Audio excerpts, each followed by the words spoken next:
Məsələn, adamın 30 min pulu var, mənim tutaq ki 30 min pulum var və mənim evim yoxdur və yaxud da ki maddi şəraitim yaxşı deyil.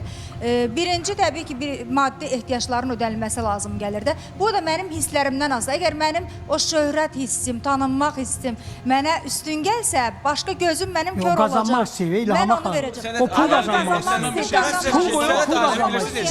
O səhnəyə çıxan, bir dəqiqə, səhnəyə çıxan insan var ha. Səhnəyə çıxan, sənət göstərən insanlar var ki, zamanla evlərini, eşiklərini, hər şey banka qoyublar, klip çəkdiriblər, işlər görüblər. Bunlar bu səhnəyə çıxanda başqa bir aura yaşayırlar, başqa bir enerji yaşayırlar. Ona görə də əsasla, yəni olubmu belə bir sənətli şəkildə ki, mən bunu vermişəm hər hansısa bir müqavilə kimi və s. Yəni mən buna görə deyirəm ki, yəni kör-körənə olaraq, hisslərə qapılaraq, onu kiməsə vermək və gözləmək ki, o adam kişi sözü verib mənə bunu eləyəcək. Biz buna görə yəni peşmançılıq keçirdirik. Ona görə əvvəlcədən psixologlar deyir ki, çox üzr istəyirəm. Hər ehtimalı nəzərə almalıyıq ki, qarşımızdakı bizi aldada bilər, öz doğma qardaşımız belə. Çünki biz onunla da yol yoldaş olmamışıq.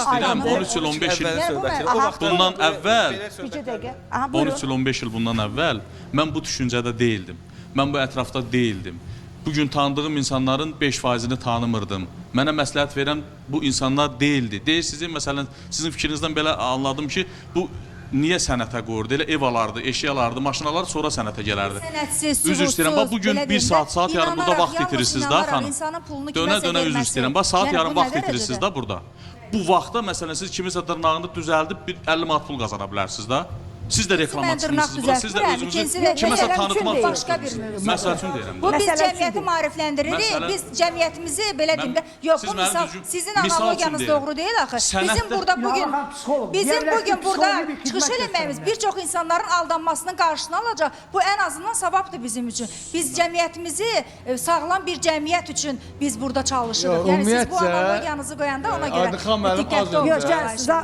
Cavab vermək istəyirsinizsə buyurun. İnsanlarımızın yaxşılığı üçün, məramı üçün, yəni itirmirik əslində, biz yenə də qazanırıq. Ən azından da bu bizim reklamımızdır. Yəni buna görə də analogiyalarınızı bəli, sizin reklamınızdır.